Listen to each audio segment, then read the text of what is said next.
नमस्कार मित्रांनो, तुम्ही पाहत आहात आपले चॅनल देश विदेश करंट अफेअर्स, जेथे तयारी होते स्मार्ट आणि दमदार.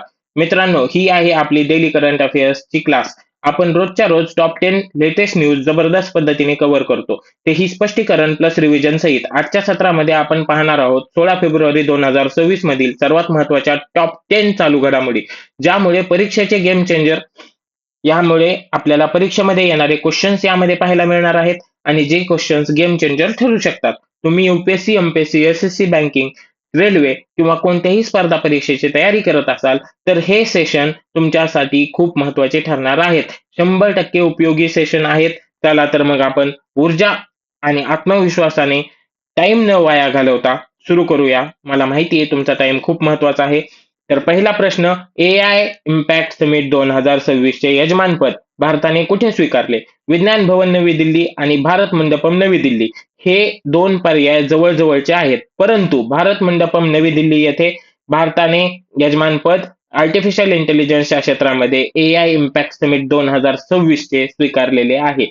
याचे मुख्य उद्देश सर्वसामान्य लोकांना कसा आर्टिफिशियल इंटेलिजन्सचा उपयोग होऊ शकतो, शेतकऱ्यांना, डॉक्टर्सला, इंजिनियर्सला, बऱ्याचशा उद्योगपतींना कसा आर्टिफिशियल इंटेलिजन्स हा त्यांच्या बिझनेसमध्ये, लोकांना कस्टमर ॲक्वायझेशन मध्ये कसा कोणत्या कोणत्या पद्धतीने उपयोग होणार आहे, या सर्व गोष्टींवरती चर्चा यामध्ये पाहायला मिळणार आहे.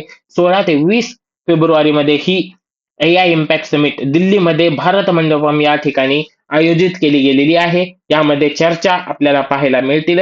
यामध्ये नरेंद्र मोदी यांनी नारा दिलेला आहे, सर्वजन हिताय सर्वजन सुखाय. ही लक्षात ठेवणं महत्वाचं आहे. सर्वजन हिताय सर्वजन सुखाय, सर्वजणांना सुखी कसं करता येईल, पण यावरती पाऊल पण तेवढंच आक्रमकतेने, जसा की नारा दिलेला आहे त्याच पद्धतीने, त्याच आक्रमकतेने आपल्याला पाऊल उचलायचे आहे, हे विसरू नका. आणि सरकारला उचलायला लागणार आहे हे पाऊल, हे पाहण्यासारखी गोष्ट असणार आहे. तर भारत मंडपम येथे यजमानपद स्वीकारलेले आहे, हे लक्षात ठेवा. दुसरा क्वेश्चन, हेन्सले पासपोर्ट इंडेक्स मध्ये 2026 मध्ये पहिल्या क्रमांकावर कोणता देश आहे? तर सिंगापूर हे ऑप्शन असणार आहे विद्यार्थी मित्रांनो. तर सिंगापूर हा टॉप 1 रँकवर आलेला आहे पासपोर्ट इंडेक्स मध्ये. यामुळे कोणत्या देशामध्ये व्हिसा ऑन अरायव्हल यासारख्या सुविधा कशा आपल्या पासपोर्टमुळे इम्पॅक्टफुल होतात, ह्या गोष्टी तुम्हाला फिरायला गेल्यानंतर, जागतिक प्रवासामध्ये गेल्याच्या नंतर तुम्हाला कळेल. जगाच्या वर्ल्ड टूरला जेव्हा तुम्ही जाताल तेव्हा तुम्हाला कळेल कळेल की भारताचा पासपोर्ट कोणत्या लेवलला, कोणत्या क्रमांकावर आहे. कोणत्या क्रमांकावर आहे हे कुठे पाहणार आहात तुम्ही? हेन्सले पासपोर्ट इंडेक्स वरती. तर तुम्ही आपल्या देशाची तुलना वेगवेगळ्या देशांसोबत करू शकता. आपल्या देशाचा पासपोर्ट कुठे उभा टाकतो, ह्या सर्व गोष्टी पाहणं आवश्यक आहे फिरायला जाण्याच्या आधी. तिसरा क्वेश्चन आहे, हेन्सले पासपोर्ट मध्ये भारत कोणत्या पोझिशनवर आहे? तर 75व्या पोझिशनवरती आहे सध्याला. आपल्याला हा इम्प्रूव्ह करून 10-20 पोझिशन पर्यंत यायला पाहिजे, तर आपण कुठे फिरण्यासाठी बऱ्याचशा कंट्रीमध्ये अलाउड होऊ. याचं हेन्सले पासपोर्ट इंडेक्स मध्ये भारताचा क्रमांक हा बघण्यासारखा आहे, 75वा आहे. आपण अमृत वर्षामध्ये आहेत, 75व्या अमृत वर्षामध्ये आहेत. आणि रिसेंट डेज मध्येच आपण 75वा अमृत महोत्सव साजरा केला आहे. 2 वर्षाखाली पासून याची संकल्पना राबवली गेलेली आहे. झेंडे वगैरे ह्या सर्व गोष्टी आपण घराघरामध्ये फडकवलेला आहे, परंतु आपल्याला देशाच्या छातीवरती आपला झेंडा फडकवायचा आहे. हेन्सले पासपोर्ट इंडेक्स मध्ये 75व्या स्थानावर आपण करंटली ले करत आहोत. तर पीएम रथ योजनेचे मुख्य उद्देश काय आहे? हा चौथा क्वेश्चन आहे आपल्या स्लाइडचा. पीएम राहत योजना. बघा आता, पीएम राहत योजना, राहत, पीएम राहत मध्येच तुम्हाला समजून जायला पाहिजे.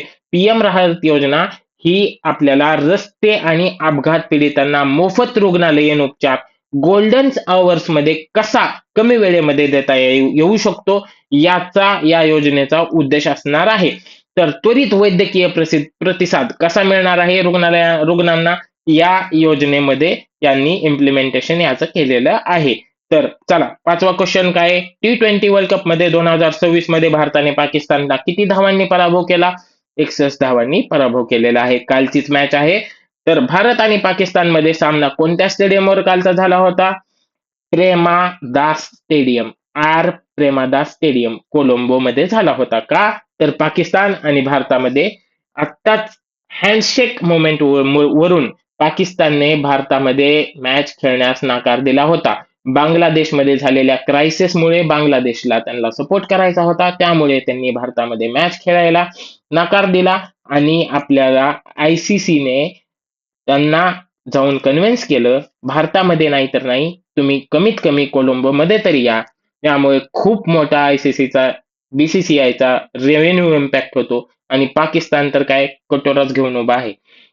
6वा क्वेश्चन आहे, आयमॅक 2026 मध्ये आयमॅक 2026 म्हणजे काय? तर याचा लॉंग फॉर्म बघा काय असणार आहे. International military adventure challenge cup हा असणार आहे. भारतीय सेना, इंडियन आर्मी हे आयोजित करतो हा कप. आणि या कोणत्या कालावधीमध्ये आयोजित होणार आहे यावर्षी? तर 18 फेब्रुवारी ते 23 फेब्रुवारी 2026 या कालावधीमध्ये आयोजित होणार आहे. International military adventure challenge cup म्हणजे आयमॅक हे आहे, लक्षात ठेवा. चला, 7वा क्वेश्चन आहे, 2026च्या सार्वत्रिक योजना बघा. 2026च्या सार्वत्रिक निवडणुकांनंतर बांगलादेशचे पुढील पंतप्रधान कोण झालेले आहेत? शेख हसीना आत्ताच आपल्या भारताने संरक्षित केलेले आहे, भारतामध्ये राहत आहेत, कुठं आहेत माहित नाही. मोहम्मद युनूस आत्ता तारिक रहमान यायच्या आधी गादीवर बसलेले होते, अमेरिकेने बसवलेले होते, अमेरिकेच्या सीआयए एजंट्सने बसवलेलं असं काही तज्ञ लोक म्हणतात. तारिक रहमान यांना प्रिन्स असं म्हणून ओळखलं जातं बांगलादेशमध्ये. खालिदाजी यांचे मुलगा आहेत तारिक रहमान, यांना शेख हसीना यांनी बेदखल केलं होतं. यांच्यावरती खूप मोठे गुन्हे बांगलादेशमध्ये होते. यांच्याच कोर्टाने खूप मोठा अपराधी म्हणून घोषित केलं होतं. परंतु कोणत्याही पक्ष सत्तेमध्ये असलेला विपक्षी पक्षामधल्या लोकांना अशाच गुन्ह्यांमध्ये अडकवायचा प्रयत्न करत असतो. हे गुन्हे सिद्ध होत नसतात. त्यामुळं खालिदा जिया आत्ताच स्वर्गवासी झालेले आहेत. त्यामुळे खालिदा जिया यांचाच मुलगा तारिक रहमान आहे. आणि फेब्रुवारी महिन्यामध्ये 2026 मध्ये ऐतिहासिक आम निवडणुकांनंतर तारिक रहमान हे बांगलादेशचे पुढील पंतप्रधान झालेले आहेत. तर यांच्या पार्टीचं नाव आहे बांगलादेश नॅशनल पार्टी, बीएनपी. ने 15 फेब्रुवारी 2026 मध्ये ही निवडणूक झाली होती. तर याचं उत्तर आहे 2026 मध्ये सार्वत्रिक निवडणुकांनंतर तारिक रहमान हे आता पंतप्रधान पदावर बसणार आहेत. चला, बांगलादेशच्या जनरल नॉलेज वरती आपण काही इम्पॉर्टंट पॉइंट बघू. बांगलादेशची राजधानी ढाका, बांगलादेशचं चलन टका, खंड आशिया खंडातला आहे, यांच्या संसदेचं नाव जातीय संसद, सेना प्रमुख आहेत यांचे मोहम्मद युनूस. शेजारील देशांच्या भारत आणि म्यानमार आहेत. भारताला लागून असलेल्या देशांच्या सीमा बघा कोणकोणत्या आहेत. बांगलादेश, चीन, नेपाळ, पाकिस्तान, म्यानमार, भूटान, अफगाणिस्तान यांच्यासोबत भारताच्या सीमा लागतात. तर बांगलादेशच्या भारताच्या 5 राज्यांसोबत सीमा लागतात. पश्चिम बंगाल, आसाम, मेघालय, त्रिपुरा आणि मिझोराम. बांगलादेशचा कबड्डी हा राष्ट्रीय खेळ आहे. भारतापासूनच शेवटी इन्स्पिरेशन घेणार, कोणाकडून घेणार हे? महिलांच्या आर्थिक सुरक्षेसाठी स्त्री सुरक्षा योजना कोणत्या राज्याने सुरू केलेली आहे? तर याचं उत्तर आहे केरळ. पिनाराई विजयन हे केरळचे मुख्यमंत्री आहेत. यांनी ही योजनेचे उद्घाटन केलेले आहे, ज्यामध्ये ट्रान्सजेंडर आणि बेरोजगार महिलांना 1,000 रुपये प्रति महिना देण्याचे या योजनेचे उद्देश आहे.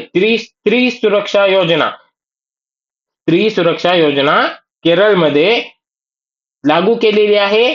पिनराई विजयन यांनी केलेली आहे. हे केरळचे मुख्यमंत्री आहेत. आणि 1,000 रुपये बेरोजगार महिलांना आणि ट्रान्सजेंडर यांना द्यायचे यांनी ठरवले आहे.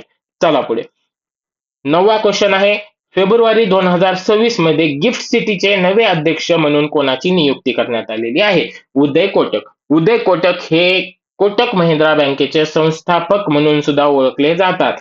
जे मार्केटमध्ये, स्टॉक मार्केटमध्ये ज्या विद्यार्थ्यांना रुची आहे त्या विद्यार्थ्यांना माहिती असेल की गिफ्ट सिटी म्हणजेच गिफ्ट निफ्टी.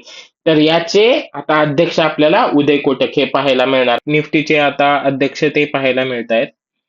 मित्रांनो, तर आजची आपली देश विदेश करंट अफेअर्सची क्लास संपत आहे. तर आशा आहे मला की आज आपले सर्व 10 पॉइंट्स तुम्हाला स्पष्टपणे समजले असतील आणि तुमची तयारी नक्कीच बूस्ट झाली असेल आणि नक्कीच तुम्हाला याचा फायदा होईल. जर व्हिडिओ तुम्हाला उपयुक्त वाटला असेल तर लाईक करा, तुमच्या मित्रांसोबत शेअर करा आणि अशा दमदार कंटेंटसाठी चॅनलला सबस्क्राईब मात्र करायला विसरू नका. तुमचे स्कोअर वाढवायचे असतील तर रोजची रिव्हिजन आणि सातत्य हेच यशाचे गुपित आहे.